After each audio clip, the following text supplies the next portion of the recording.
We're here with Dr. Ayanna Howard, the new president of Spelman College. Dr. Howard, great to have you here on the program. 145 years Spelman has been around, a women's college considered to be probably one of the top historically black colleges and universities out there. 145 years. There's only been 11 presidents before you. You're number 12. How does that feel? It's actually thrilling and amazing, and I'm so excited.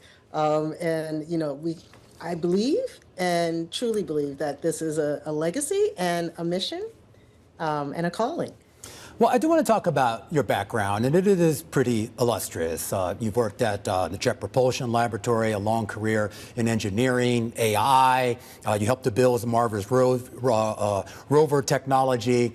You led the engineering department out there in Ohio. I am curious, though. I mean, Spelman is pretty much seen as a liberal arts school. So bringing in an engineer as its president, is that a sign as to where this school is going to go? Well, so it's not really. So my background is quite spread out, but I will tell you my origin story was at a liberal arts education. So I chose an undergrad institution because I was a roboticist AI specialist. That's what I wanted to do. But I chose a liberal arts because I wanted to make sure that as a whole person, I had that experience. And with the things that are changing, I truly believe in this age of AI that the humanities, the creative arts, the liberal arts is what's going to make humanity and humans relevant in this new world that we call AI and robotics. Well, I am curious how you sort of blend the two. I mean, is the idea to put maybe a little bit more engineering and AI into liberal arts, or are you trying to put a little more liberal arts into engineering, AI, technology, et cetera? So it's a little bit of combination of both. And I won't say engineering, I'll say STEM. And the liberal arts and humanities. So the thing is that higher ed, what we do well is to train students within the discipline. Now, with all the changes going on in the workforce, how do we ensure that they have the tools of AI correlating with their specialty in the discipline? And so that means putting a little bit more of AI as a tool in the discipline. But then for the science and STEM majors, they also need to have the tools because they are now the developers with respect to the data and the coding and all these elements that ties to the discipline. So both and.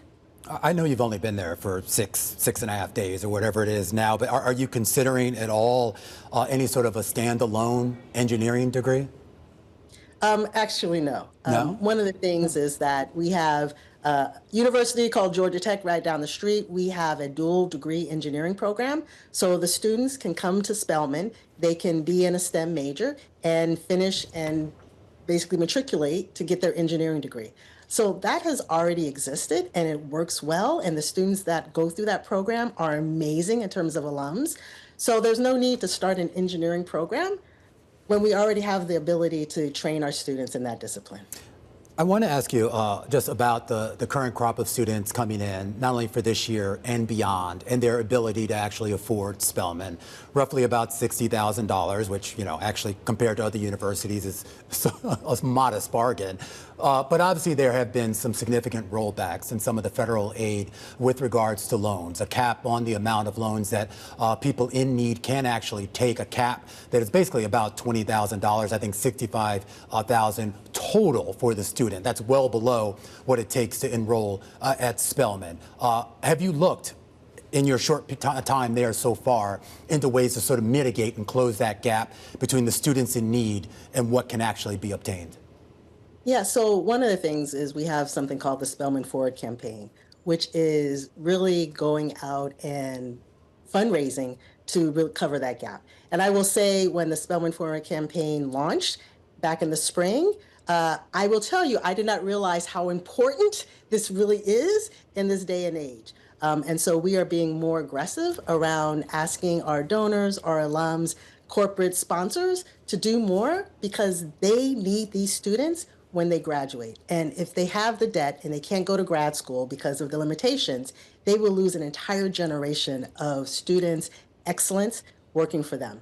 And so it's a win-win proposition, but we will be more aggressive in ensuring that we can fill the gaps with respect to some of the limitations on the loans. Is there an anticipation that you can maybe close that gap completely? The idea that you can basically meet, for at least every admitted student's full demonstrated need, that can be covered in some way or another?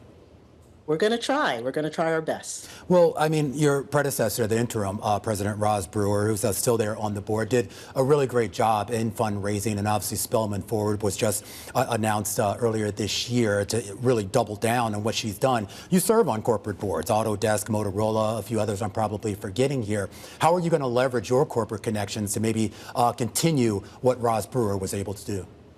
Well, one of the benefits I have is being an AI specialist, and my connections with the technology side is really showing up to them based on my personal network and showing them the specialness of Spelman.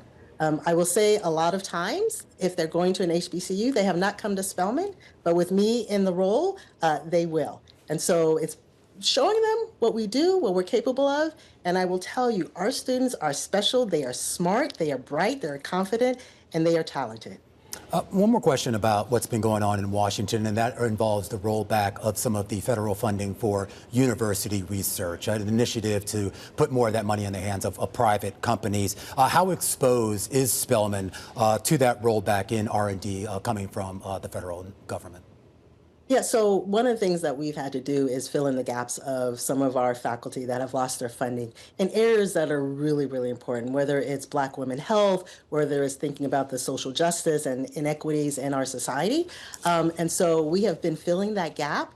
We will go to mostly private corporations to think about how do we do more in this space, because these are areas like with anything, research sometimes takes 4 or 5, a decade sometimes to actually have your outcome.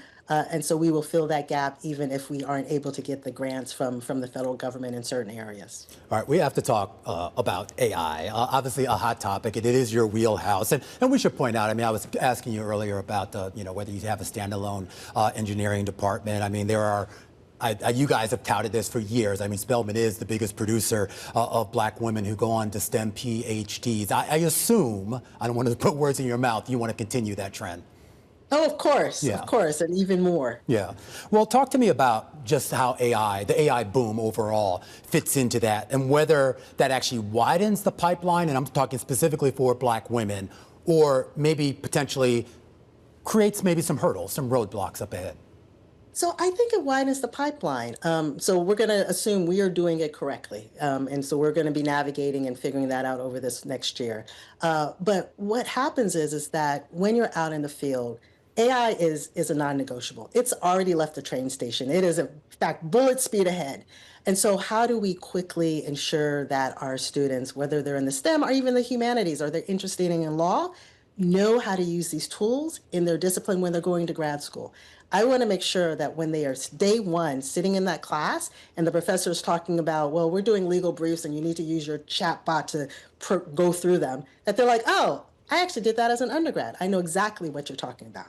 And so I think it widens it because our students, when they're trained with those AI tools in their discipline, they will be, one, much more capable, but also they will beat out all the competitors.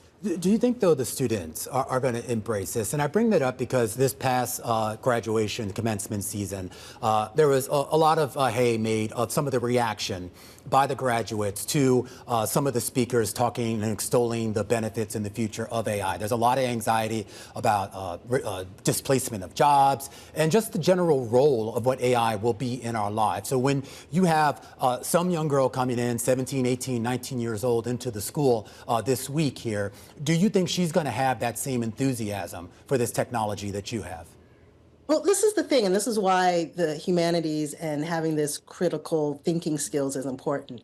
AI isn't all positive. We know that. And I'm an AI specialist. I am an optimist, but I'm also a realist. And the fact is we have, if you think about the water requirements, the energy requirements, the data center kind of boom, the fact that as we're using AI, we're losing some of our ability to think critically, like that is a reality. So what I want is I do want that healthy criticism.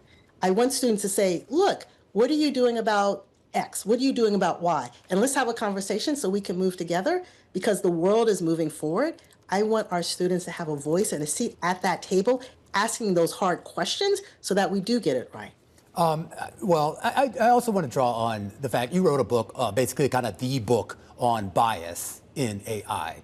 And I am curious as to how much progress, since I think that was, maybe 6 years ago when that came out. Give me a sense of how much progress, if at all, has been made in addressing that. Because there have been some very high-profile exits from some of these AI and tech companies, people concerned about sort of the wanton nature of what is being rolled out and whether there are any guardrails, whether imposed by the companies themselves or by the government. What are we facing when it comes to the use of that technology, or misuse of that technology, I should say? So I would say that there's both. There is just as misuse as there is positive use. And when I wrote that book, it was called Sex, Race, and Robots 6 years ago. I would say the progress in terms of addressing some of the bias, we've only just touched the iceberg, the tip of the iceberg. It's one of the reasons why I have a new book coming out in November called Rebooting the Machines, which actually addresses the now and provides and thinks about the blueprint and the tools of what people can do, not just developers and coders and companies, but everyday people and humans can do to address some of the issues so that we get the full advantage. Healthcare, education, thinking about clean energy, thinking about global warming and climate change. AI can be used positively, but we have to basically put in the guardrails. We have to train individuals to think about it in a responsible way. And I think we can do that. Where do you think we're going right now with regards to physical AI? Your background is in robotics. A lot of these tech CEOs, they've moved on from LLMs. They're now all talking about the actual physical of it, and which includes a lot of robotics. Is that real? Is that here? And more importantly, is that going to be beneficial? So I have a little bit of a bias because now I'm the cool kid because I am a roboticist with thinking about embodied intelligence. And so I actually think that what we are going to see in the physical robotic space or physical AI is an acceleration. And primarily it's the amount of investments that are going in terms of venture capitalists, in terms of large big tech companies. It's going to happen because it has to. You have to have a return on investment. We are going to have at least one or two unicorns in this robotic space. Where the holy grail is, where the low-hanging fruit is, I think it's going to be in the logistics centers. I think it's going to be in manufacturing. And in some cases, it will be in hospital clinical settings. I think those are the three kind of areas where we're going to see the most involvement and the most acceleration of this technology. But it's here. I'm going to make a prediction. I might be wrong. But I see within the next 5 years, we're going to see a uptick in the number of robots that are in those three domains.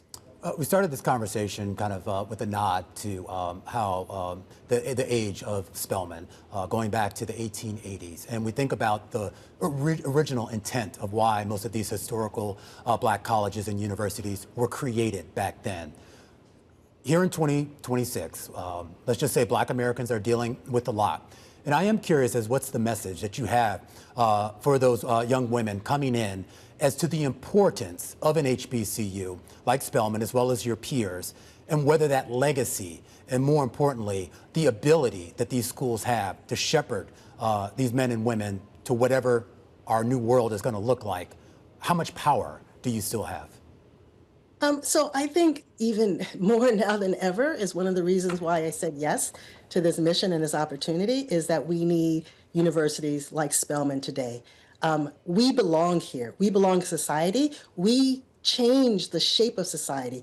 When we think about our outreach, when we think about our community engagement, when we think about social justice, we as Black women are in those spaces.